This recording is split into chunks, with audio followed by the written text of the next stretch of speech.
ಸಾಮಾನ್ಯ ಜ್ಞಾನ, ಸಾಧನೆಗೆ ದಾರಿ ತೋರುವ, ಮಾರ್ಗದರ್ಶನ ನೀಡುವ, ಜ್ಞಾನವನ್ನ ವೃದ್ಧಿಗೊಳಿಸಲು ಸಹಕಾರಿಯಾಗುವ ಎಲ್ಲ ಸ್ಪರ್ಧಾತ್ಮಕ ಪರೀಕ್ಷೆಗಳು, ಪ್ರಚಲಿತ ವಿದ್ಯಮಾನಗಳು, ಪಠ್ಯ ಹಾಗೂ ಪಠ್ಯೇತರ ವಿಷಯಗಳ ಬಗ್ಗೆ ಮಾಹಿತಿ ನೀಡಿ ಮುಂದಿನ ಭವಿಷ್ಯಕ್ಕೆ ದಾರಿದೀಪವಾಗುವ ಕಾರ್ಯಕ್ರಮ ಸಾಮಾನ್ಯ ಜ್ಞಾನ. ಸಾಮಾನ್ಯ ಜ್ಞಾನ ಜ್ಞಾನವನ್ನ ಸಮೃದ್ಧಿಗೊಳಿಸುವ ಕಾರ್ಯಕ್ರಮ.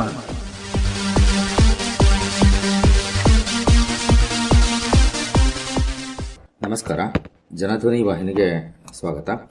ಸಾಮಾನ್ಯ ಜ್ಞಾನ ಕಾರ್ಯಕ್ರಮದ ಇಂದಿನ ಸಂಚಿಕೆಯಲ್ಲಿ ಸ್ಪರ್ಧಾತ್ಮಕ ಪರೀಕ್ಷೆಯ ವಿಷಯಗಳಿಗೆ ಕರ್ನಾಟಕ ಇತಿಹಾಸಕ್ಕೆ ಸಂಬಂಧಪಟ್ಟಂತಹ ಯಾವ ಯಾವ ವಿಚಾರಗಳನ್ನು ಅಧ್ಯಯನ ಮಾಡಬೇಕಾಗತ್ತೆ ಮತ್ತು ಯಾವ ಒಂದು ಮಟ್ಟದಲ್ಲಿ ಅದನ್ನು ಗಮನಿಸಬೇಕಾಗತ್ತೆ ಅನ್ನೋ ವಿಷಯಗಳನ್ನು ಇಂದಿನ ಸಂಚಿಕೆಯಲ್ಲಿ ನಿಮ್ಮ ಜೊತೆ ಹಂಚಿಕೊಳ್ತಾ ಇದ್ದೀನಿ. ನಾನು ಶಿವಪ್ರಸಾದ್ ಎಸ್ ಬಿ, ಇತಿಹಾಸ ಸಹ ಪ್ರಾಧ್ಯಾಪಕರು, ಸರ್ಕಾರಿ ಪ್ರಥಮ ದರ್ಜೆ ಕಾಲೇಜು, ಚಿತ್ರದುರ್ಗ.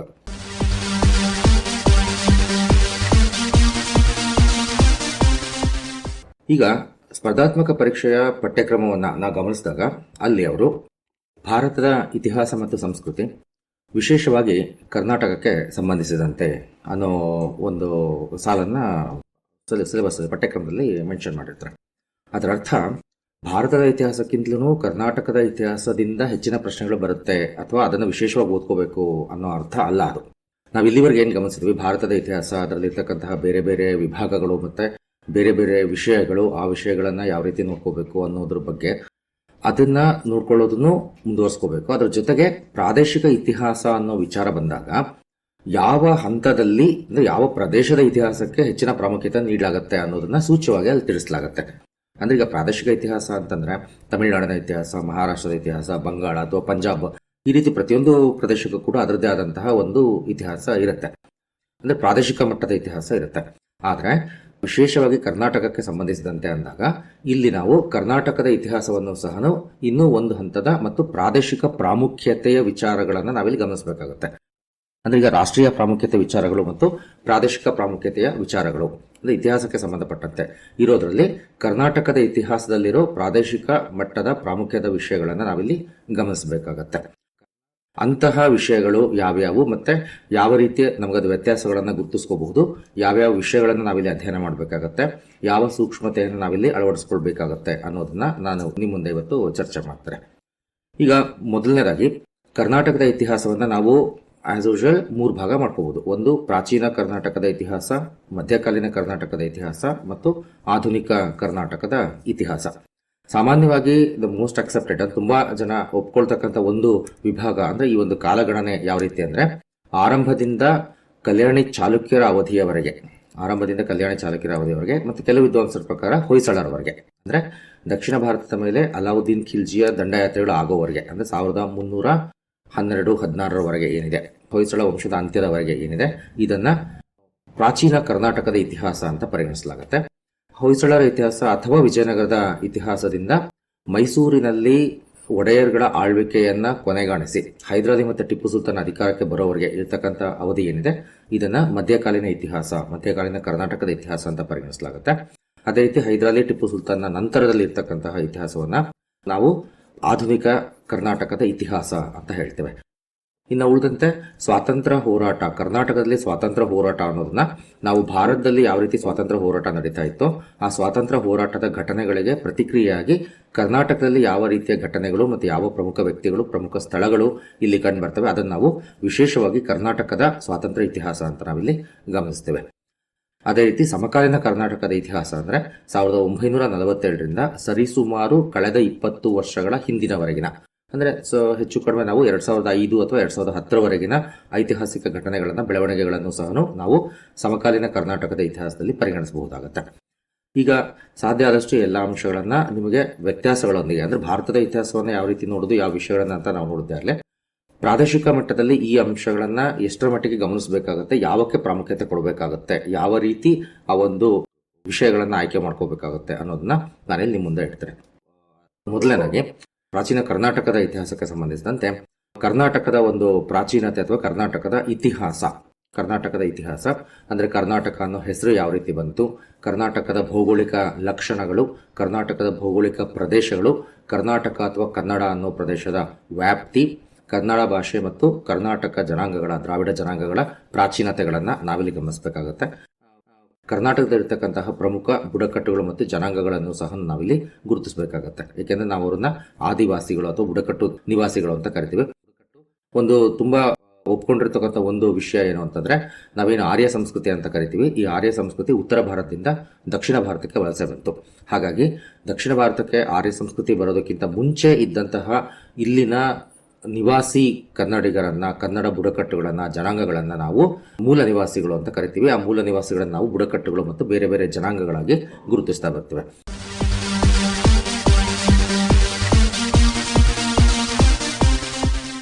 ಹೀಗಾಗಿ ಕರ್ನಾಟಕದ ಪ್ರಾಚೀನತೆ ಅದನ್ನು ನಾವು ತುಂಬಾ ಮುಂಚಿನಿಂದ, ಅಂದ್ರೆ ನಾವು ಜನಾಂಗೀಯ ಇತಿಹಾಸ ಅಂತ ಕರಿಬೋದ್ರಿಂದ ಜನಾಂಗೀಯ ಇತಿಹಾಸ ಮತ್ತು ಭೌಗೋಳಿಕ ಇತಿಹಾಸಗಳನ್ನು ನಾವಿಲ್ಲಿ ಕಾಣಬೇಕಾಗುತ್ತೆ ಪ್ರಾಚೀನ ಕರ್ನಾಟಕದ ಆರಂಭದಲ್ಲಿ. ನಂತರದಲ್ಲಿ ಕರ್ನಾಟಕದ ಇತಿಹಾಸದ ಅಧ್ಯಯನಕ್ಕೆ ಇರತಕ್ಕಂತಹ ಆಧಾರಗಳು, ನಾನಾಗಲೇ ಇದನ್ನ ಭಾರತದ ಇತಿಹಾಸದ ಆಧಾರಗಳು ಅಂತ ಹೇಳಬೇಕಾದ್ರೆ ಯಾವ ರೀತಿ ವರ್ಗೀಕರಣ ಮಾಡ್ತೀವಿ ಅದನ್ನೆಲ್ಲ ನಿಮಗೆ ಹೇಳಿದ್ದೆ. ಈಗ ವಿಶೇಷವಾಗಿ ಕರ್ನಾಟಕದ ಇತಿಹಾಸಕ್ಕೆ ಸಂಬಂಧಪಟ್ಟಂತೆ ಅದೇ ತರದ ವರ್ಗೀಕರಣವನ್ನು ನಾವು ಕಾಣ್ತೇವೆ. ಅಂದ್ರೆ ಪುರಾತತ್ವ ಆಧಾರಗಳು ಮತ್ತೆ ಸಾಹಿತ್ಯ ಆಧಾರಗಳು. ಇದರಲ್ಲಿ ನಾವು ವಿಶೇಷವಾಗಿ ಗಮನಿಸಬೇಕಾಗಿರೋದೇನು ಅಂತಂದ್ರೆ, ಕರ್ನಾಟಕದ ಇತಿಹಾಸಕ್ಕೆ ಸಂಬಂಧಿಸಿದಂತೆ ಇರ್ತಕ್ಕಂತಹ ಕೆಲವು ಪ್ರಮುಖ ಶಾಸನಗಳು, ಕರ್ನಾಟಕದ ಇತಿಹಾಸಕ್ಕೆ ಸಂಬಂಧಿಸಿದಂತಹ ಕೆಲವು ಪ್ರಮುಖ ಸಾಹಿತ್ಯ ಕೃತಿಗಳು ಮತ್ತು ಪ್ರಮುಖ ಅರಸರುಗಳನ್ನು ನಾವಿಲ್ಲಿ ನೆನಪಿಟ್ಟುಕೋಬೇಕಾಗುತ್ತೆ. ಯಾಕೆಂದ್ರೆ ಪ್ರಾದೇಶಿಕ ಮಟ್ಟದ ಇತಿಹಾಸದಲ್ಲಿ ಒಂದು ಗುರುತನ್ನು ಮೂಡಿಸಿದಂತಹ ಈ ಘಟನೆಗಳಿಗೆ ಹೆಚ್ಚಿನ ಪ್ರಾಮುಖ್ಯತೆ ಇರೋದು ನಾವು ಕಾಣ್ತೇವೆ. ಉಳಿದಂತೆ ಕರ್ನಾಟಕಕ್ಕೆ ಸಂಬಂಧಿಸಿದಂತೆ ಆದಿಶಿಲಾಯುಗ, ಮಧ್ಯಶಿಲಾಯುಗ ಮತ್ತು ನವಶಿಲಾಯುಗ, ಅದರ ಜೊತೆಗೆ ಕಬ್ಬಿಣ ಶಿಲಾಯುಗ ಏನಿದೆ, ಇವುಗಳಿಗೆ ಸಂಬಂಧಪಟ್ಟಂತಹ ಸ್ಥಳಗಳು, ಆ ಸ್ಥಳಗಳನ್ನ ಯಾರು ಉತ್ಖನನ ಮಾಡಿದರು ಅನ್ನೋದರ ಬಗ್ಗೆ ಒಂದಷ್ಟು ಮಾಹಿತಿಯನ್ನು ನೀವು ಗುರುತಿಸಬೇಕಾಗತ್ತೆ. ಇದ್ರ ನಂತರದಲ್ಲಿ ನಾವು ಗುರುತಿಸೋದು ಇತಿಹಾಸದ ಆರಂಭ ಕಾಲ ಅಂತ ಕರಿತೀವಿ. ಇತಿಹಾಸದ ಆರಂಭ ಕಾಲ. ಆರಂಭದಲ್ಲಿ ನಾವು ಕರ್ನಾಟಕದ ಮೂಲ ಮನೆತನಗಳನ್ನ ಹೆಚ್ಚಾಗಿ ಗುರುತಿಸೋಲ್ಲ. ಅಂದ್ರೆ ಮೌರ್ಯರು ಇಲ್ಲಿ ಆಡಳಿತ ನಡೆಸೋದಕ್ಕೆ ಸಾಕ್ಷಿಗಳಿದ್ದಾವೆ. ಅಂದ್ರೆ ಅಶೋಕನ ಶಾಸನಗಳು ಸಿಕ್ಕಿದಾವೆ. ಅಂದ್ರೆ ಕರ್ನಾಟಕದಲ್ಲಿ ಮೌರ್ಯರ ಪ್ರಮುಖ ಪ್ರದೇಶಗಳು, ನಗರಗಳು ಮತ್ತು ಅವರ ಶಾಸನಗಳನ್ನ ನಾವು ನೆನಪಿಟ್ಟುಕೋಬೇಕು. ಅದ್ರ ಜೊತೆಗೆ ಶಾತವಾಹನರು ಆಂಧ್ರದಲ್ಲಿ ಆಳ್ವಿಕೆ ಮಾಡಿದ್ರು ಸಹ ನಮ್ಮ ಕರ್ನಾಟಕದ ಬನವಾಸಿ, ತಾಳಗುಂದ ಈ ಎಲ್ಲ ಪ್ರದೇಶಗಳಲ್ಲಿ ಅವರು ನಿರ್ಮಾಣ ಮಾಡಿದಂತಹ ದೇವಾಲಯಗಳಿದ್ದಾವೆ. ಹಾಗಾಗಿ ಶಾತವಾಹನರ ರಾಜಕೀಯ ಇತಿಹಾಸ ಮತ್ತು ಅವರ ಸಾಂಸ್ಕೃತಿಕ ಕೊಡುಗೆಗಳನ್ನ ಸಹ ನಾವಿಲ್ಲಿ ನೋಡ್ಬೇಕಾಗತ್ತೆ. ಇದನ್ನ ನಾವು ಪೂರ್ವ ಪ್ರಾಚೀನ ಕಾಲ ಅಂತ ಕರಿಬಹುದು. ಎಲ್ಲಿವರೆಗೆ? ಶಾತವಾಹನರ ಅವಧಿಯವರೆಗೆ ನಾವು ಪೂರ್ವ ಪ್ರಾಚೀನ ಕಾಲ ಅಂತ ಕರಿಬಹುದು. ಅಂದ್ರೆ ಕರ್ನಾಟಕದ ಮೂಲ ಮನೆತನಗಳು ನಮಗೆ ಇಲ್ಲಿ ಕಂಡುಬರಲ್ಲ. ಹೀಗಾಗಿ ಈ ಪೂರ್ವ ಪ್ರಾಚೀನ ಕಾಲದಲ್ಲಿ ನಾವು ಗಮನಿಸೋದೇನು ಅಂದ್ರೆ, ಇಲ್ಲಿದ್ದಂತಹ ಆಡಳಿತ ವ್ಯವಸ್ಥೆ ಆಗಿರ್ಲಿ ಅಥವಾ ಇಲ್ಲಿದ್ದಂತಹ ಕೃಷಿ ವ್ಯವಸ್ಥೆ ಆಗಿರ್ಲಿ, ಅದು ಮೂಲತಃ ಕರ್ನಾಟಕದ ನೆಲಕ್ಕೆ ಅದು ಬೇರೆ ಕಡೆಯಿಂದ ಬಂದಿದ್ದು ಅನ್ನೋ ಒಂದು ಭಾವನೆ ಇದೆ. ಹೀಗಾಗಿ ನಾವೇನ್ ಮಾಡ್ತೀವಿ, ಇಲ್ಲಿ ಈ ಶಾತವಾಹನರ ಕಾಲದಲ್ಲಿದ್ದಂತಹ ವ್ಯಾಪಾರ ವ್ಯವಸ್ಥೆ, ಭೂಮಿಯ ಒಡೆತನ, ಅಗ್ರಹಾರಗಳು ಮುಂತಾದಂತಹ ಆರ್ಥಿಕ ಅಂಶಗಳು ಏನಿದ್ದಾವೆ ಇವುಗಳನ್ನು ಸಹ ನೋಡ್ಬೇಕಾಗತ್ತೆ. ಅದನ್ನ ತುಂಬಾ ಡೀಟೇಲ್ ಆಗಿ ನೋಡೋದನ್ನ ಬೇಕಾಗಿಲ್ಲ. ಇಲ್ಲಿರ್ತಕ್ಕಂಥ ಕೆಲವು ಪ್ರಮುಖ ಪದಗಳನ್ನ ಅಥವಾ ನಾವೇನು ಟರ್ಮಿನಾಲಜಿ ಅಂತ ಕರಿತೀವಿ, ಆ ಪ್ರಮುಖ ಪದಗಳನ್ನ ಅರ್ಥ ಮಾಡಿಕೊಂಡ್ರೆ ಸಾಕು. ಉದಾಹರಣೆಗೆ ಅಗ್ರಹಾರ ಅಂದ್ರೆ ಏನು, ಶಾತವಾಹನರು ಹೊರಡಿಸಿದಂತಹ ನಾಣ್ಯಗಳು ಯಾವುವು, ಮೌರ್ಯರ ಅವಧಿಯ ಅಧಿಕಾರಿಗಳು ಯಾರು ಅಥವಾ ಪ್ರಮುಖ ಶಾಸನಗಳು ಯಾವುವು, ಕೃಷಿಗೆ ಸಂಬಂಧಪಟ್ಟಂತಹ ತೆರಿಗೆಗಳು ಯಾವುವು, ಈ ರೀತಿ ಕೆಲವು ಪ್ರಮುಖ ಅಂಶಗಳನ್ನು ನಾವಿಲ್ಲಿ ಗುರುತಿಸಬೇಕಾಗುತ್ತೆ. ನಂತರದಲ್ಲಿ ನಾವು ಕಾಣೋದು ಕರ್ನಾಟಕದ ಮೂಲ ಅಥವಾ ಕರ್ನಾಟಕದ ಮೂಲದವರಾದಂತಹ ರಾಜಮನೆತನಗಳ ಆರಂಭವನ್ನ. ಅಂತಹ ಮೊದಲನೇ ಮನೆತನ ಯಾವುದು ಅಂದ್ರೆ ಕದಂಬರು. ಸಾಮಾನ್ಯವಾಗಿ ನಾವು ಇವ್ರನ್ನ ಬನವಾಸಿಯ ಕದಂಬರು ಅಂತ ಕರಿತೀವಿ. ಬನವಾಸಿಯ ಕದಂಬರು. ಇಲ್ಲಿಂದ ಮುಂದೆ ಒಂದಷ್ಟು ರಾಜವಂಶಗಳನ್ನ ನಿಮಗೆ ಪಟ್ಟಿ ಮಾಡ್ಕೊಡ್ರಿ. ರಾಜವಂಶಗಳು ಅಂತಂದ್ರೆ ಇವು ಪ್ರಾಮುಖ್ಯತೆ ಅತ್ಯಂತ ಪ್ರಮುಖ ರಾಜವಂಶಗಳು. ಬನವಾಸಿಯ ಕದಂಬರು, ತಲಕಾಡಿನ ಗಂಗರು, ಬಾದಾಮಿ ಚಾಲುಕ್ಯರು, ಮಾನ್ಯಕೇಟದ ರಾಷ್ಟ್ರಕೂಟರು, ಕಲ್ಯಾಣದ ಚಾಲುಕ್ಯರು, ದ್ವಾರ ಸಮುದ್ರದ ಹೊಯ್ಸಳರು. ನಾನು ಆಗ್ಲೇ ಹೇಳಿದೆ ಪ್ರಾಚೀನ ಕರ್ನಾಟಕಕ್ಕೆ ಇಲ್ಲಿ ನಿಲ್ಲಿಸ್ತೇನೆ. ದ್ವಾರ ಸಮುದ್ರದ ಹೊಯ್ಸಳರು ಏನಿದೆ ಇನ್ನೊಂದ್ಸರಿ ಹೇಳ್ತೀನಿ. ಕದಂಬರು, ಗಂಗರು, ಬಾದಾಮಿ ಚಾಲುಕ್ಯರು, ರಾಷ್ಟ್ರಕೂಟರು, ಕಲ್ಯಾಣ ಚಾಲುಕ್ಯರು ಮತ್ತು ದ್ವಾರ ಸಮುದ್ರದ ಹೊಯ್ಸಳರು. ಇವರು ಕರ್ನಾಟಕದ ಬಹುತೇಕ ಭಾಗಗಳನ್ನ ಆಳ್ವಿಕೆ ಮಾಡುವಂತಹ ಮನೆತನಗಳು. ಈ ಎಲ್ಲಾ ಮನೆತನಗಳಿಗೆ ಸಂಬಂಧಪಟ್ಟಂತೆ ಇವುಗಳ ರಾಜಕೀಯ ಇತಿಹಾಸ ಅಂತಂದ್ರೆ ಈ ವಂಶಗಳ ಸ್ಥಾಪಕರು ಯಾರು, ಈ ವಂಶಗಳ ಕೊನೆಯ ಅರಸ ಯಾರು, ಒಂದೊಮ್ಮೆ ಇವರು ಆರಂಭದಲ್ಲಿ ಸಾಮಂತರಾಗಿದ್ದಲ್ಲಿ ಸ್ವಾತಂತ್ರ್ಯವನ್ನ ಘೋಷಿಸಿಕೊಂಡಂತಹ ಮೊದಲನೇ ಅಥವಾ ಸ್ವತಂತ್ರವಾಗಿ ಆಳ್ವಿಕೆ ಮಾಡಿದಂತಹ ಮೊದಲನೇ ಅರಸ ಯಾರು, ಅದನ್ನ ಹೊರತುಪಡಿಸಂತೆ ಈ ವಂಶಗಳಲ್ಲಿ ಕಂಡು ಬರ್ತಕ್ಕಂತಹ ಪ್ರಮುಖ ಅರಸರು ಯಾರು, ಇಷ್ಟು ರಾಜಕೀಯ ಇತಿಹಾಸದಲ್ಲಿ ನಾವು ನೇರವಾಗಿ ಕಾಣ್ತಕ್ಕಂಥದ್ದು. ಅದನ್ನ ಹೊರತುಪಡಿಸಿ ಈ ರಾಜವಂಶಗಳು ನಡೆಸಿದಂತಹ ಪ್ರಮುಖ ಯುದ್ಧಗಳು ಯಾವುವು. ಫಾರ್ ಎಕ್ಸಾಂಪಲ್, ಈಗ ಕಲ್ಯಾಣ ಚಾಲುಕ್ಯರು ಮತ್ತು ಹೊಯ್ಸಳರ ನಡುವೆ ಯುದ್ಧ ನಡೆಯುತ್ತೆ. ರಾಷ್ಟ್ರಕೂಟರ ಮತ್ತು ಚೋಳರ ನಡುವೆ ಯುದ್ಧಗಳು ನಡೆಯುತ್ತೆ. ಈ ರೀತಿ ಅವರು ನಡೆಸಿದಂತಹ ಪ್ರಮುಖ ಯುದ್ಧಗಳು ಯಾವುವು, ಮತ್ತೆ ಆಡಳಿತದಲ್ಲಿ ಕಂಡುಬರ್ತಕ್ಕಂತಹ ಪ್ರಮುಖ ರಾಣಿಯರು ಅಥವಾ ಮಹಿಳೆಯರು ಯಾರು, ಈ ಎಲ್ಲವನ್ನು ಕೂಡ ನಾವು ರಾಜಕೀಯ ಇತಿಹಾಸದಲ್ಲಿ ನಾವು ಕಾಣ್ತೇವೆ. ಇದನ್ನ ಹೊರತುಪಡಿಸಿ ಈ ಎಲ್ಲಾ ಅಂಶಗಳಿಗೆ ಸಂಬಂಧಪಟ್ಟಂತಹ ಆಡಳಿತ ವ್ಯವಸ್ಥೆ, ನಾನು ಭಾರತದ ಇತಿಹಾಸ ಹೇಳ್ಬೇಕಾದ್ರೆ ಹೇಳಿದ್ದೆ ಆಡಳಿತ ವ್ಯವಸ್ಥೆನ ಹೆಂಗೆ ಕ್ಲಾಸಿಫೈ ಮಾಡ್ಕೊಳ್ತೀವಿ ಅಂತ. ಕೇಂದ್ರ ಆಡಳಿತ, ಪ್ರಾಂತ್ಯ ಆಡಳಿತ, ನ್ಯಾಯಾಡಳಿತ, ಸೈನ್ಯಾಡಳಿತ. ಇಲ್ಲಿ ಕರ್ನಾಟಕಕ್ಕೆ ಸಂಬಂಧಪಟ್ಟಂತೆ ಇದ್ದಂತಹ ಪ್ರಮುಖ ಅಧಿಕಾರಿಗಳು ಯಾವುವು, ಪ್ರಮುಖ ಪದಗಳು ಯಾವುವು. ಇಲ್ಲಿ ಕರ್ನಾಟಕದ ನಾವೇನು ನೋಡ್ತೀವಲ್ವಾ, ಕೆಲವು ಪದಗಳು ನಮಗೆ ಸಂಪೂರ್ಣ ಕರ್ನಾಟಕದ ಕನ್ನಡ ಮೂಲದಾಗಿರುತ್ತೆ, ಇನ್ನು ಕೆಲವು ಸಂಸ್ಕೃತ ಮೂಲದಾಗಿರುತ್ತೆ. ಆಡಳಿತಕ್ಕೆ ಸಂಬಂಧಪಟ್ಟಂತೆ ಇಂತಹ ಪದಗಳು ಯಾವುವು. ಅದಾದ್ಮೇಲೆ ಆರ್ಥಿಕತೆಗೆ ಸಂಬಂಧಪಟ್ಟಂತೆ ಕೃಷಿ ಮತ್ತು ಕೈಗಾರಿಕೆ, ಗೃಹ ಕೈಗಾರಿಕೆಗಳಿಗೆ ಸಂಬಂಧಪಟ್ಟಂತಹ ತೆರಿಗೆಗಳು, ವ್ಯಾಪಾರಕ್ಕೆ ಸಂಬಂಧಪಟ್ಟಂತಹ ನಾಣ್ಯ, ತೂಕ, ಅಳತೆಯ ಬೇರೆ ಬೇರೆ ಮಾಪನಗಳು, ಅಥವಾ ಇನ್ನೂ ಸಂಕ್ಷಿಪ್ತವಾಗಿ ಹೇಳೋದಾದ್ರೆ ಇವರ ಅವಧಿಯ ವ್ಯಾಪಾರ ಮತ್ತು ವಾಣಿಜ್ಯದ ಸ್ಥಿತಿಗತಿಗಳು, ಕೃಷಿ ಕೈಗಾರಿಕೆಯ ಸ್ಥಿತಿ, ಭೂ ಕಂದಾಯ ಮತ್ತು ಇತರೆ ತೆರಿಗೆಗಳು, ಇವುಗಳನ್ನು ನಾವಿಲ್ಲಿ ಕಾಣಬೇಕಾಗತ್ತೆ.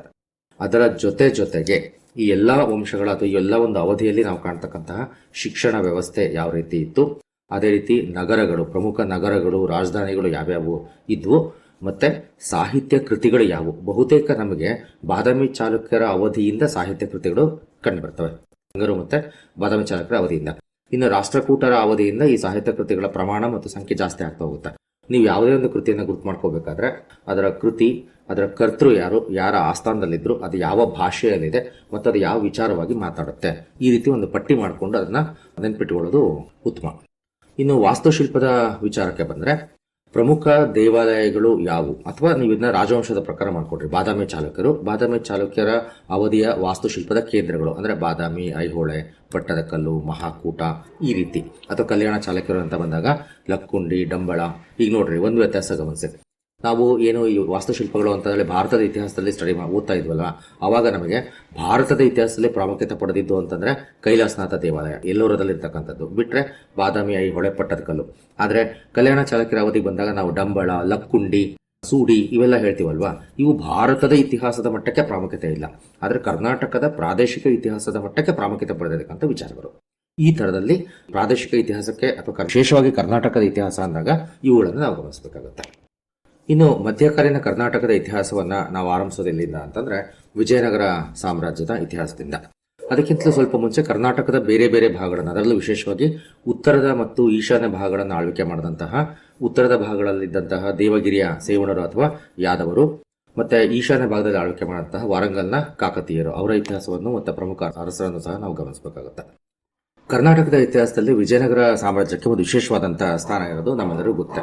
ಆ ವಿಜಯನಗರ ಸಾಮ್ರಾಜ್ಯವನ್ನು ಆಳ್ವಿಕೆ ಮಾಡಿದಂತಹ 4 ವಂಶಗಳು ಮತ್ತು ಆ 4 ವಂಶಗಳಲ್ಲಿದ್ದಂತಹ ಪ್ರಮುಖ ಅರಸರು, ವಿಶೇಷವಾಗಿ ನಾನು ಈಗಾಗಲೇ ಹೇಳಿದ್ನಲ್ವಾ, ವಂಶದ ಸ್ಥಾಪಕರು, ಕೊನೆಯ ಅರಸರು ಮತ್ತು ಪ್ರಮುಖ ಅರಸರು, ಈ ರೀತಿ ರಾಜಕೀಯ ಇತಿಹಾಸ ಮತ್ತೆ ಅವರು ನಡೆಸಿದಂತಹ ಪ್ರಮುಖ ಯುದ್ಧಗಳು, ಇವುಗಳನ್ನು ನಾವಲ್ಲಿ ಕಾಣಬೇಕಾಗತ್ತೆ. ಅದರ ಜೊತೆಗೆ ವಿಜಯನಗರದ ಆಡಳಿತ, ವಿಶೇಷವಾಗಿ ನಾಯಂಕರ ಪದ್ಧತಿ, ಆರ್ಥಿಕ ವ್ಯವಸ್ಥೆ, ಕಂದಾಯ ಆಡಳಿತ, ಸಮಾಜ ಮತ್ತು ಆರ್ಥಿಕತೆ ಮತ್ತು ಸಾಹಿತ್ಯದ ಕೊಡುಗೆಗಳ ಜೊತೆಗೆ ವಿಜಯನಗರ ಅವಧಿಯಲ್ಲಿ ರಚನೆಯಾದಂತಹ ಪ್ರಮುಖ ವಾಸ್ತುಶಿಲ್ಪಗಳು ಮತ್ತು ವಾಸ್ತುಶಿಲ್ಪಗಳ ಕೇಂದ್ರಗಳು ಯಾವುವು ಅನ್ನೋದನ್ನ ನಾವಿಲ್ಲಿ ಕಾಣಬೇಕಾಗುತ್ತೆ. ವಿಜಯನಗರದ ಜೊತೆಗೇನೆ ಕರ್ನಾಟಕದಲ್ಲಿ ಸ್ಥಾಪನೆಯಾದಂತಹ ಮತ್ತೊಂದು ಸಾಮ್ರಾಜ್ಯ ಅಥವಾ ರಾಜ್ಯ ಅಂತಂದ್ರೆ ಬಹಮನಿ ರಾಜ್ಯ. ಬಹಮನಿ ರಾಜ್ಯಕ್ಕೂ ಸಹ ಅದರ ರಾಜಕೀಯ ಇತಿಹಾಸ, ಅದರ ಆಡಳಿತ ವ್ಯವಸ್ಥೆ, ನಾವು ಮಹಮ್ಮದ್ ಗವಾನ್ ಅಂತ ಏನ್ ಹೇಳ್ತೀವಲ್ವಾ, ಮಹಮ್ಮದ್ ಗವಾನ್ ಬಹಮನಿ ರಾಜ್ಯದ ಪ್ರಧಾನಮಂತ್ರಿ ಆಗಿದ್ದಂಥವ್ರು. ಬಹಮನಿ ವಂಶದ ರಾಜಕೀಯ ಇತಿಹಾಸ, ಆಡಳಿತ ವ್ಯವಸ್ಥೆ, ಆಮೇಲೆ ಅವರ ಒಂದು ಆರ್ಥಿಕ ವ್ಯವಸ್ಥೆಗಳು ಅಂದ್ರೆ ಕೃಷಿ, ಕೈಗಾರಿಕೆ, ವ್ಯಾಪಾರ, ವಾಣಿಜ್ಯ, ತೆರಿಗೆಗಳು ಇಂಥವೇನಿದ್ದಾವೆ ಇವುಗಳನ್ನ ನೋಡ್ಬೇಕಾಗತ್ತೆ. ಅದಾದ್ಮೇಲೆ ಬಹಮನಿ ಸಾಮ್ರಾಜ್ಯ 5 ಭಾಗಗಳಾಗಿ ವಿಭಜನೆ ಆಗುತ್ತೆ. 1485ರಿಂದ 1510ರ ಅವಧಿಯಲ್ಲಿ 5 ಭಾಗಗಳಾಗಿ ವಿಭಜನೆ ಆಗುತ್ತೆ. ಅದರಲ್ಲಿ ಕರ್ನಾಟಕಕ್ಕೆ ಸಂಬಂಧಪಟ್ಟಂತೆ ಸ್ಥಾಪನೆಯಾದಂತಹ ಶಾಹಿ ವಂಶ ಅಂತಂದ್ರೆ ಅದು ಬಿಜಾಪುರದ ಶಾಹಿ ವಂಶ, ಆದಿಲ್ ಶಾಹಿ ವಂಶ ಅಂತ ಕರಿತೀವಿ, ಬಿಜಾಪುರದ ಶಾಹಿ ವಂಶ. ಹಾಗಾಗಿ ಬಿಜಾಪುರದ ಇತಿಹಾಸವನ್ನ ಮಾತ್ರ ನಾವು ವಿಶೇಷವಾಗಿ ನೋಡ್ಕೊಂಡ್ರೆ ಸಾಕಾಗುತ್ತೆ. ಇನ್ನು ಉಳಿದಂತೆ ಮಹಾರಾಷ್ಟ್ರದಲ್ಲಿರ್ತಕ್ಕಂಥ ಅಹಮದ್ ನಗರ ಮತ್ತೆ ಬೀರಾರ್, ಆಂಧ್ರ ಪ್ರದೇಶದಲ್ಲಿರೋ ಗೋಲ್ಕೊಂಡ, ಇವುಗಳ ಬಗ್ಗೆ ನಾವು ಹೆಚ್ಚಿನ ಆದ್ಯತೆ ನೀಡದೆ ಹೋದ್ರು ವಿಜಯನಗರದ ಜೊತೆಗೆ ಇದ್ದಂತಹ ಬಹಮನಿ ಸಾಮ್ರಾಜ್ಯ ಮತ್ತು ಬಿಜಾಪುರದ ಆದಿಲ್ ಶಾಹಿ ಸಾಮ್ರಾಜ್ಯಗಳ ಬಗ್ಗೆ ನಾವಿಲ್ಲಿ ಕಾಣಬೇಕಾಗತ್ತೆ. ನಂತರದಲ್ಲಿ ನಾವು ನೋಡೋದು ಈ ಎಲ್ಲಾ ರಾಜ್ಯಗಳನ್ನ ವಶಪಡಿಸಿಕೊಂಡಂತಹದ್ದು ಯಾವುದು ಅಂದ್ರೆ ಉತ್ತರ ಭಾರತದಲ್ಲಿದ್ದಂತಹ ಮೊಘಲ್ ವಂಶ. ನಿಧಾನವಾಗಿ ಅಂದ್ರೆ ಅಕ್ಬರ್ನ ಕಾಲದಿಂದ ದಕ್ಕನ್ ಮೇಲೆ ಆಕ್ರಮಣಗಳು ಆರಂಭ ಆದರೂ ಕೂಡ ಔರಂಗಜೇಬನ ಕಾಲದಷ್ಟೊತ್ತಿಗೆ ಈ ಆಕ್ರಮಣಗಳು ಪೂರ್ತಿಯಾಯಿತು. ಹೀಗಾಗಿ ಔರಂಗಜೇಬ್ ದಕ್ಕನ್ನಲ್ಲಿ ನಡೆಸಿದಂತಹ ಚಟುವಟಿಕೆಗಳು, ಅದರಲ್ಲೂ ವಿಶೇಷವಾಗಿ ಕರ್ನಾಟಕದಲ್ಲಿ ನಡೆಸಿದಂತಹ ಚಟುವಟಿಕೆಗಳನ್ನು ನಾವಿಲ್ಲಿ ಗುರುತಿಸಬೇಕಾಗತ್ತೆ. ಇನ್ನು ಪ್ರಾಚೀನ ಮತ್ತು ಮಧ್ಯಕಾಲೀನ ಅವಧಿಯ ಕರ್ನಾಟಕದ ಸಂಸ್ಕೃತಿ ಅನ್ನೋ ವಿಚಾರಕ್ಕೆ ಸಂಬಂಧಿಸಿದಂತೆ ಹೇಳೋದಾದರೆ, ನಾವಿಲ್ಲಿ ಕರ್ನಾಟಕದ ಸಂಸ್ಕೃತಿಯಲ್ಲಿ ಕಾಣ್ತಕ್ಕಂತಹ ಪ್ರಮುಖ ಬೆಳವಣಿಗೆಗಳು ಅಂತಂದ್ರೆ ಒಂದು ಸಾಹಿತ್ಯದ ಬೆಳವಣಿಗೆ ಮತ್ತು ವಾಸ್ತುಶಿಲ್ಪದ ಬೆಳವಣಿಗೆ. ಹೀಗೆ ಅದರಲ್ಲೂ ವಿಶೇಷವಾಗಿ ಕನ್ನಡ ಸಾಹಿತ್ಯದ ಬೆಳವಣಿಗೆಯನ್ನ ಇತಿಹಾಸದಲ್ಲೂ ಕೂಡ ನಾವನ್ನ ಅದು ಲಿಟರೇಚರ್ ಪ್ರಶ್ನೆ ಅಥವಾ ಸಾಹಿತ್ಯದ ಪ್ರಶ್ನೆ ಅಂತ ನಾವನ್ನ ಪರಿಗಣಿಸೋಕೆ ಸಾಧ್ಯ ಇಲ್ಲ. ಅದು ನಮಗೆ ಈಗ ಪಂಪ, ರನ್ನ, ಜನ್ನ, ರಾಘವಾಂಕ, ಹರಿಹರ ಇವರು ಕನ್ನಡ ಸಾಹಿತ್ಯಕ್ಕೆ ಎಷ್ಟು ಪ್ರಮುಖವಾಗಿದ್ದಾರೋ ಅದೇ ರೀತಿ ಕರ್ನಾಟಕದ ಇತಿಹಾಸಕ್ಕೂ ಅಷ್ಟೇ ಪ್ರಮುಖವಾಗಿದ್ದಾರೆ. ಹೀಗಾಗಿ ಕನ್ನಡ ಸಾಹಿತ್ಯದ ಬೆಳವಣಿಗೆಯಲ್ಲಿ ಹಳೆಗನ್ನಡ ಸಾಹಿತ್ಯ, ನಡುಗನ್ನಡ ಸಾಹಿತ್ಯ, ಅದರಲ್ಲಿ ವಚನ ಸಾಹಿತ್ಯ ಮತ್ತು ದಾಸ ಸಾಹಿತ್ಯಗಳನ್ನು ಸಹ ನಾವಿಲ್ಲಿ ಗಮನಿಸಬೇಕಾಗತ್ತೆ. ಅದರ ಜೊತೆಗೆ ವಿಜಯನಗರ ಅವಧಿಯಲ್ಲಿ ಕಂಡುಬಂದಂತಹ ಹರಿದಾಸ ಚಳವಳಿಗಳು, ಕನಕದಾಸರು, ಪುರಂದರದಾಸರು, ವ್ಯಾಸರಾಯ ಇಂತಹ ಚಳವಳಿಗಳನ್ನು ಸಹ ನಾವಿಲ್ಲಿ ನೋಡಬೇಕಾಗತ್ತೆ.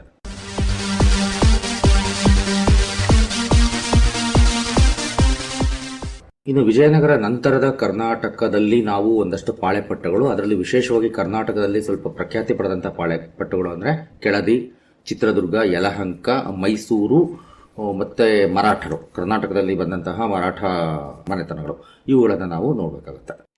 ಈಗ ಆಧುನಿಕ ಕರ್ನಾಟಕಕ್ಕೆ ಸಂಬಂಧಪಟ್ಟಂತ ವಿಚಾರಗಳು, ಅದರಲ್ಲಿ ಹೈದರ್ ಅಲಿ, ಟಿಪ್ಪು ಸುಲ್ತಾನ್ ಇವರ ದಂಡಯಾತ್ರೆಗಳು ಅಥವಾ ಸೈನಿಕ ಸಾಧನೆಗಳು, ಅದಾದ್ಮೇಲೆ ಈ ಒಂದು ಅವಧಿಯಲ್ಲಿ ಆರಂಭ ಆದಂತಹ ಬ್ರಿಟಿಷ್ ಮತ್ತು ಮೈಸೂರು ಸಂಘರ್ಷ ಅಥವಾ ಹೋರಾಟಗಳು, ಮೈಸೂರು ಹೈದರ್ ಅಲಿ ಅಧೀನದಲ್ಲಿ ಯಾವ ರೀತಿ ವಿಸ್ತರಣೆ ಆಗ್ತಾ ಬಂತು, ಮತ್ತೆ ಟಿಪ್ಪು ಸುಲ್ತಾನ್ ಅಧೀನದಲ್ಲಿ ಯಾವ ರೀತಿ ಕಡಿಮೆ ಆಗ್ತಾ ಬಂತು, ಮತ್ತೆ ಕೊನೆಗೆ 1799ರಲ್ಲಿ ಎರಡನೇ ಬಾರಿ ವಿಭಜನೆಯಾಗಿ ಯಾವ ರೀತಿ ಅಂತ್ಯ ಆಗ್ತಾ ಬಂತು, ಒಡೆಯರ್ಗಳ ಅಧಿಕಾರ ಯಾವ ರೀತಿ ಬಂತು ಅಂತ ಕಾಣಬೇಕಾಗತ್ತೆ. ಕೊಡಗು ರಾಜ್ಯದ ಇತಿಹಾಸವನ್ನು ಸಹ ನೀವು ಸ್ವಲ್ಪ ಗಮನಿಸಿದ್ರೆ ಒಳ್ಳೆಯದು. ಇದು ಕರ್ನಾಟಕದಲ್ಲಿ ಅಥವಾ ಮೈಸೂರು ರಾಜ್ಯದಲ್ಲಿ ಕರ್ನಾಟಕದ ನಾವು ಇಲ್ಲಿ ಇತಿಹಾಸವನ್ನು ನಾವು ಎರಡು ಭಾಗ ಮಾಡ್ಕೋಬಹುದು. ಒಂದು ಬ್ರಿಟಿಷ್ ಅಧೀನದ ಭಾರತದ ಇತಿಹಾಸ, ಕರ್ನಾಟಕದ ಇತಿಹಾಸ, ಇನ್ನೊಂದು ಮೈಸೂರು ಸಂಸ್ಥಾನದ ಇತಿಹಾಸ ಅಂತ. ಮೈಸೂರು ಸಂಸ್ಥಾನದ ಇತಿಹಾಸದಲ್ಲಿ ನಾವು ಮುಮ್ಮಡಿ ಕೃಷ್ಣರಾಜ ಒಡೆಯರ್, ಅದಾದ್ಮೇಲೆ ಬ್ರಿಟಿಷರ ನೇರ ಆಳ್ವಿಕೆ, ಕಬ್ಬನ್, ಬೌರಿಂಗ್ ಅವರ ಕಾಲದಲ್ಲಿ ಇದ್ದಂತಹ ಸನ್ನಿವೇಶಗಳು, ಅದು ಆರ್ಥಿಕ ಸುಧಾರಣೆಗಳು, ರಾಜಕೀಯ ಸುಧಾರಣೆ ಅನ್ನೋದಕ್ಕಿಂತಲೂ ಆಡಳಿತಾತ್ಮಕ ಬದಲಾವಣೆಗಳು, ಮೈಸೂರಿನಲ್ಲಿದ್ದಂತಹ ವಿವಿಧ ಸಮಸ್ಯೆಗಳು, ದಂಗೆಗಳು, ಇವುಗಳನ್ನು ನಾವು ಕಾಣಬೇಕಾಗತ್ತೆ. ಅದೇ ತರ ಕರ್ನಾಟಕಕ್ಕೆ ಸೇವೆ ಸಲ್ಲಿಸಿದಂತಹ ಹಲವಾರು ವಿದೇಶಿ ಸಂಶೋಧಕರು ಯಾರಿದ್ದಾರೆ, ಕರ್ನಲ್ ಮೆಕೆಂಜಿ, ರೈಸ್, ಕಿಟಲ್, ಇಂತಹ ಬೇರೆ ಬೇರೆ ಸಂಶೋಧಕರ ಬಗ್ಗೆ ಕೊಡುಗೆಗಳನ್ನು ನಾವಿಲ್ಲಿ ಗುರುತಿಸಬೇಕಾಗತ್ತೆ. ಬ್ರಿಟಿಷರ ವಿರುದ್ಧ ನಡೆದಂತಹ ಕರ್ನಾಟಕದ ಬಂಡಾಯಗಳನ್ನು ಸಹ ನಾವಿಲ್ಲಿ ನೋಡ್ಕೋಬೇಕಾಗತ್ತೆ. ಬಾದಾಮಿ ದಂಗೆ, ಕಿತ್ತೂರು ದಂಗೆ, ನರಗುಂದ, ಮತ್ತೆ 1857 ಸಂದರ್ಭದಲ್ಲಿ ಕಂಡುಬಂದಂತಹ ಹಲವಾರು ದಂಗೆಗಳ ಬಗ್ಗೆ ನಾವಿಲ್ಲಿ ನೋಡಬೇಕಾಗುತ್ತೆ. 1881ರಲ್ಲಿ ಮೈಸೂರು ಸಂಸ್ಥಾನವನ್ನ ವಾಪಸ್ಸು ಒಡೆಯರ್ಗಳಿಗೆ ಕೊಟ್ಟ ನಂತರದಲ್ಲಿ ನಾವು ಇತಿಹಾಸವನ್ನು ಬಹುತೇಕ ರಾಜರುಗಳ ಹೆಸರಲ್ಲಿ ಓದಲ್ಲ. ಅಲ್ಲಿನ ಮುಂದೆ ನಾವು ಅದನ್ನು ದಿವಾನರುಗಳ ಹೆಸರಲ್ಲಿ ಓದ್ತಾ ಬರ್ತೀವಿ. ಅಂದ್ರೆ ದಿವಾನ್ ಸಿ ರಂಗಾಚಾರ್ಲು, ಕೆ ಶೇಷಾದ್ರಿ ಅಯ್ಯರ್, ಅದಾದ್ಮೇಲೆ ಟಿ ಆನಂದರಾವ್, ವಿಶ್ವೇಶ್ವರಯ್ಯ, ಕಾಂತರಾಜರಸ್, ಮಿರ್ಜಾ ಇಸ್ಮಾಯಿಲ್, ಈ ರೀತಿ ಆಯಾ ದಿವಾನರುಗಳ ಅವಧಿಯಲ್ಲಿ ಆದಂತಹ ಪ್ರಮುಖ ಬೆಳವಣಿಗೆಗಳು, ಸಾಧನೆಗಳು ಮತ್ತು ಆಧುನಿಕತೆಯ ಪರಿಚಯಗಳು. ಒಂದಷ್ಟು ಉದಾಹರಣೆಗಳು ಹೇಳ್ತೀನಿ ನಿಮಗೆ.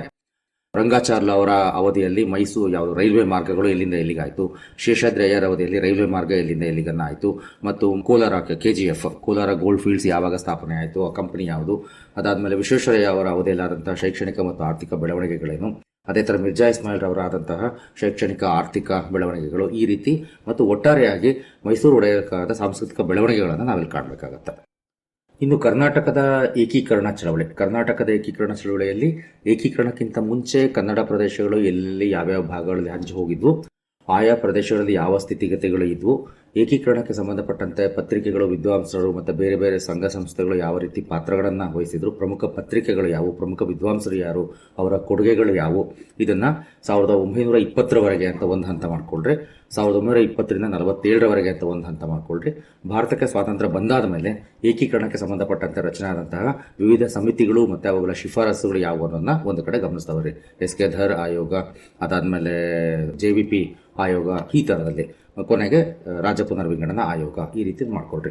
ಅದರ ಜೊತೆಗೆ ಕರ್ನಾಟಕದಲ್ಲಿ ಸ್ವಾತಂತ್ರ್ಯ ಚಳವಳಿ, ನಾನು ಈಗಾಗಲೇ ಹೇಳಿದೆ, ಸ್ವಾತಂತ್ರ್ಯ ಚಳವಳಿಯ ಮೂಲಭೂತ ಅಂಶಗಳು, ತತ್ವಗಳು, ಸಿದ್ಧಾಂತಗಳು, ಹಂತಗಳನ್ನು ಕರ್ನಾಟಕ ಕೂಡ ನಾವು ಅಸೈನ್ ಮಾಡ್ತೀವಿ. ಅದೇ ರೀತಿ ಮಂದಗಾಮಿ ಯುಗದಲ್ಲಿ ಕರ್ನಾಟಕದ ಚಳವಳಿ, ತೀವ್ರಗಾಮಿ ಯುಗದಲ್ಲಿ ಕರ್ನಾಟಕದ ಚಳವಳಿ, ಅದರ ಜೊತೆಗೆ ಮುಂಬೈ ಕರ್ನಾಟಕದಲ್ಲಿ ಕನ್ನಡ ಸ್ವಾತಂತ್ರ್ಯ ಚಳವಳಿ, ಮೈಸೂರು ಸಂಸ್ಥಾನದಲ್ಲಿ ಸ್ವಾತಂತ್ರ್ಯ ಚಳವಳಿ, ಈ ರೀತಿ ಗುರುತಿಸಬೇಕಾಗತ್ತೆ. ಇದರ ಜೊತೆಗೆ ಕರ್ನಾಟಕದಲ್ಲಿ ನಡೆದಂತಹ ಬ್ರಾಹ್ಮಣೇತರ ಚಳವಳಿ, ಹಿಂದುಳಿದ ವರ್ಗಗಳ ಚಳವಳಿ, ದಲಿತ ಚಳವಳಿಗಳು, ಪರಿಸರ ಚಳವಳಿಗಳು ಮತ್ತು ಮಹಿಳಾ ಚಳವಳಿ, ಈ ರೀತಿಯ ಬೇರೆ ಬೇರೆ ರೀತಿಯ ಹೋರಾಟಗಳು ಇನ್ನು ಮುಂದುವರೆಸಿ ಹೇಳೋದಾದ್ರೆ ನಾವು ಅದನ್ನ ಭೂ ಸುಧಾರಣಾ ಚಳವಳಿ ಅಂತ ಕರಿಬಹುದು, ಮತ್ತು ರೈತ ಸಂಘದ ಅಥವಾ ರೈತರ ಚಳವಳಿಗಳು, ರೈತ ಹೋರಾಟಗಳು ಅಂತ ಹೇಳ್ಬೋದು. ಈ ರೀತಿ ಕರ್ನಾಟಕಕ್ಕೆ ಸಂಬಂಧಪಟ್ಟಂತಹ ಅಂದ್ರೆ ನಾವಾಗಲೇ ಹೇಳಿದ್ವಲ್ವಾ, ಭಾರತದ ಇತಿಹಾಸ ವಿಶೇಷವಾಗಿ ಕರ್ನಾಟಕಕ್ಕೆ ಸಂಬಂಧಿಸಿದಂತೆ ಅಂತ ಬಂದಾಗ ನಾವಿಲ್ಲಿ ಕರ್ನಾಟಕದ ಮಟ್ಟದ ಪ್ರಾದೇಶಿಕ ಪ್ರಾಮುಖ್ಯತೆಯನ್ನ ಹೊಂದಿದ್ದಂತಹ ಘಟನೆಗಳ ಎಲ್ಲವನ್ನೂ ಸಹ ನಾವಿಲ್ಲಿ ಗಮನಿಸ್ತಾ ಬರಬೇಕಾಗತ್ತೆ. ಈ ರೀತಿ ಕರ್ನಾಟಕದ ಇತಿಹಾಸವನ್ನ ನಾವು ಅಮೂಲಾಗ್ರವಾಗಿ ಗಮನಿಸಬಹುದು. ಅದು ಒಂದು ನೆನ್ಪಿಟ್ಕೊಡ್ರಿ, ಎಕ್ಸಾಮ್ ಅಲ್ಲಿ ಇತಿಹಾಸ ಅನ್ನೋದು ಸಿಲೆಬಸ್ ಅಲ್ಲಿ ಇತ್ತು, ಅದು ವಿಶೇಷವಾಗಿ ಕರ್ನಾಟಕದ ಇತಿಹಾಸ ಅಂತ ಇದ್ದಾಗ ಬರೀ ಕರ್ನಾಟಕದ ಇತಿಹಾಸದಿಂದ ಪ್ರಶ್ನೆಗಳು ಬರಲ್ಲ. ಬಹುತೇಕ 2/3 ಭಾಗ ಭಾರತದ ಇತಿಹಾಸ, 1/3 ಭಾಗ ಕರ್ನಾಟಕದ ಇತಿಹಾಸ. ಮತ್ತೆ ಇನ್ನೂ ಒಂದು ಅಂದ್ರೆ ನಾವೇನು ಗ್ರೂಪ್ ಸಿ ಮತ್ತೆ ಗ್ರೂಪ್ ಬಿ ಹುದ್ದೆಗಳು ಅಂತ ಕರಿತೀವಿ, ಅವುಗಳಿಗೆ ಕಂಪೇರ್ ಮಾಡಿ ನೋಡಿದಾಗ ಗ್ರೂಪ್ ಬಿ ಹುದ್ದೆಗಳಲ್ಲಿ ಕರ್ನಾಟಕದ ಇತಿಹಾಸಕ್ಕೆ ವಿಶೇಷವಾದ ಆದ್ಯತೆಯನ್ನ ನೀಡಿರಲ್ಲ. ಗ್ರೂಪ್ ಸಿ ಹುದ್ದೆಗಳಲ್ಲಿ ಅಂದ್ರೆ ಪೊಲೀಸ್ ಕಾನ್ಸ್ಟೇಬಲ್ ಹುದ್ದೆಗಳು, SDA ಎಕ್ಸಾಮ್ ಇದೆ, FDA ಪರೀಕ್ಷೆನಲ್ಲಿ ಕರ್ನಾಟಕದ ಇತಿಹಾಸವನ್ನು ವಿಶೇಷವಾಗಿ ಗಮನಿಸಲ್ಲ. ಆದರೆ SDA ಪರೀಕ್ಷೆಯಲ್ಲಿ ಕರ್ನಾಟಕದ ಇತಿಹಾಸವನ್ನು ವಿಶೇಷವಾಗಿ ಗಮನಿಸ್ತಾರೆ. ಅದು ನಿಮ್ಮ ಗಮನಕ್ಕೆ ಇದು. ಗ್ರೂಪ್ ಸಿ ಹುದ್ದೆಗಳಿಗೆ ನೀವು ಪ್ರಿಪೇರ್ ಆಗಬೇಕಾದ್ರೆ ಕರ್ನಾಟಕದ ಇತಿಹಾಸದ ಅಂಶಗಳನ್ನು ಸಹ ಪ್ರಾದೇಶಿಕ ಪ್ರಾಮುಖ್ಯತೆಯೊಂದಿಗೆ ನೀವು ಅಧ್ಯಯನ ಮಾಡಬೇಕಾಗತ್ತೆ. ಇಷ್ಟು ಅಂಶಗಳನ್ನು ನಿಮ್ಮ ಮುಂದೆ ನಾನು ಹಂಚಿಕೊಳ್ಳೋದಕ್ಕೆ ಅವಕಾಶ ಮಾಡಿಕೊಟ್ಟಂತಹ ಜನಧ್ವನಿ ವಾಹಿನಿಯವರಿಗೆ ನನ್ನ ಧನ್ಯವಾದಗಳನ್ನು ಅರ್ಪಿಸ್ತಾ ಇದ್ದೇನೆ. ವಂದನೆಗಳು.